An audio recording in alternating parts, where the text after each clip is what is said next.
Hello everyone, চলে এসেছি তোমাদের কাছে নতুন একটা মিনি ভ্লগ নিয়ে। এই ভিডিওটা কিন্তু অনেক দিন আগে, তখন আমার জ্বর, সর্দি, কাশি, গলা ব্যথা সব একসাথে হয়েছিল। তো যাই হোক, সকাল সকাল মায়ের হাতের চা খেয়ে দুপুরবেলায় খাওয়া দাওয়া করে শ্বশুরবাড়ির দিকে রওনা দিয়ে দিয়েছি। বিকেলবেলাতে খুব মাথা ধরেছিল, তাই বর গেছিল দুধ আনতে, ওটা দিয়ে আর কি চা করা হবে। আর আমার ছেলে দেখো প্যাকেট নিয়ে এসেই বলছে, মা দুধ খাবে, চা খাবে, বলে প্যাকেটটা আমার হাতে ধরিয়ে দেয়। নেক্সট ডে সকাল সকাল একদম আমরা দিনটা শুরু করে ফেলেছি।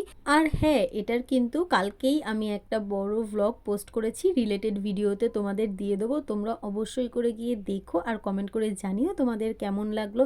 আর তোমরা একটু বেশি বেশি করে সাবস্ক্রাইব করো, তাহলে তো আমার ফ্যামিলি মেম্বারটা বাড়বে নাকি। তো সেদিন কিন্তু খুব মজা হয়েছিল, কারণ দিদা আর মা এসেছিল, সঙ্গে বুগ্গু দাদাও ছিল। আর সেটা দেখতে হলো তোমাদের পুরো ব্লগটা দেখতে হবে। দেখা হচ্ছে তোমাদের সাথে আমার নেক্সট মিনি ব্লগে।